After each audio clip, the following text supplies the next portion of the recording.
ಇನ್ಮುಂದೆ ಮಹಿಳೆಯರ ದೇಹ ರಚನೆ ಕುರಿತಾಗಿ ಕಮೆಂಟ್ ಮಾಡಿದರೂ ಸಹ ಅದು ಲೈಂಗಿಕ ದೌರ್ಜನ್ಯ ಅಥವಾ ಲೈಂಗಿಕ ಕಿರುಕುಳ ಆಗುತ್ತದೆ ಎಂದು ಕೇರಳ ಹೈಕೋರ್ಟ್ ಅಭಿಪ್ರಾಯಪಟ್ಟಿದೆ. ತನ್ನ ವಿರುದ್ಧ ಅದೇ ಸಂಸ್ಥೆಯ ಮಹಿಳಾ ಸಿಬ್ಬಂದಿಯೊಬ್ಬರು ದಾಖಲಿಸಿರುವ ಲೈಂಗಿಕ ಕಿರುಕುಳ ಪ್ರಕರಣವನ್ನು ರದ್ದುಗೊಳಿಸುವಂತೆ ಕೇರಳ ರಾಜ್ಯ ವಿದ್ಯುತ್ ಮಂಡಳಿ ಮಾಜಿ ಉದ್ಯೋಗಿಯೊಬ್ಬರು ಸಲ್ಲಿಸಿದ ಮನವಿಯನ್ನು ವಜಾಗೊಳಿಸುವ ಸಂದರ್ಭದಲ್ಲಿ ನ್ಯಾಯಮೂರ್ತಿ ಎ. ಬದರುದ್ದೀನ್ ಅವರು ಈ ತೀರ್ಪನ್ನು ನೀಡಿದ್ದಾರೆ. ಆರೋಪಿ 2013ರಿಂದ ತನ್ನ ವಿರುದ್ಧ ಅಸಭ್ಯ ಪದಗಳನ್ನು ಬಳಸಿದ್ದಾರೆ.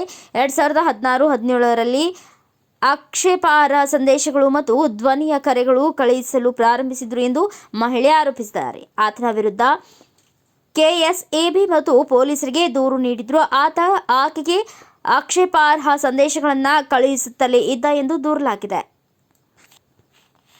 ಆರೋಪಿಯ ವಿರುದ್ಧ ಐಪಿಸಿ ಸೆಕ್ಷನ್ 354A ಮತ್ತು 509 ಮತ್ತು ಸೆಕ್ಷನ್ 120 ಅಡಿಯಲ್ಲಿ ಅಪರಾಧಗಳನ್ನು ದಾಖಲಿಸಲಾಗಿದೆ.